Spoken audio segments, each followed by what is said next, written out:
Behavior problems. These are sort of, oh, by the way, doctor, as mom is leaving my office after I have seen her child with a sore throat and a fever or vomiting or what have you, and dealt with that acute problem. And as she's leaving, she will say, oh, by the way, doctor, my child has behavior problems.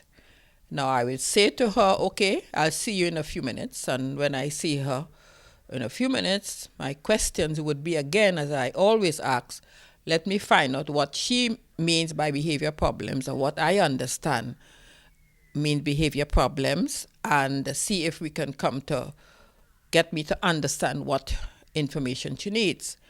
Now let's go back to behavior and problem. Let's separate the words, behavior and problems.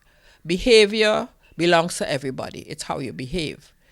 Now it becomes a problem if it's occurring too frequently, if it's disturbing the person who is misbehaving, if it's disturbing the lifestyle of the person, if it's disturbing the environment, if it's disturbing the schooling, if it's disturbing the members of the family, if it's disturbing the normal other activities of the child, becomes a problem.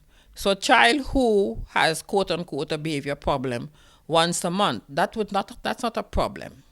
If it becomes frequently 2 or 3 times a day and is disturbing other parts of the child's well-being, then that it is a problem.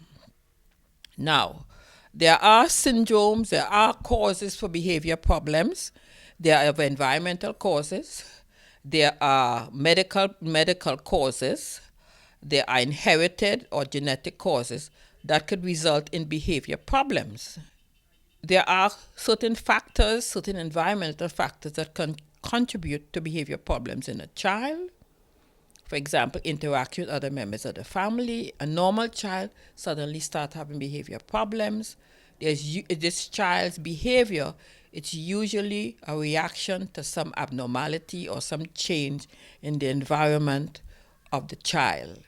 And where the child is unable to explain or demand or understand what's going on, he or she shows her uncomfortable, her dislike or her stress to the new environment, the new happenings, and shows up in behavior problems. There's no blood test sometimes we can do for behavior problems. There are no x-rays. It really involves observing the child, getting to the basics of what actually, when did it start, what are the changes in the environment, how is the behavior dealt with by the parents, the interactions of other people in the family towards the behavior problems.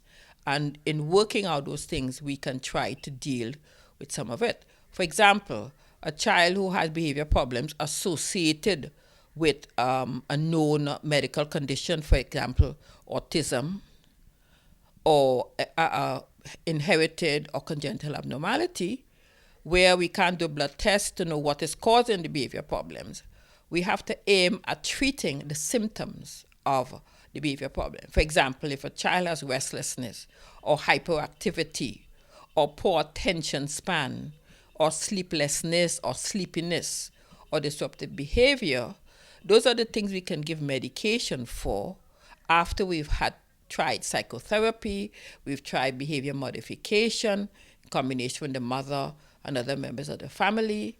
When we have tried the behavior therapy modification, plus as necessary medication, because a child who is super active, hyperactive, would not be able to sit down long enough for you to give the child any attention or psychotherapy or get the child's cooperation. So usually these things tend to go hand in hand.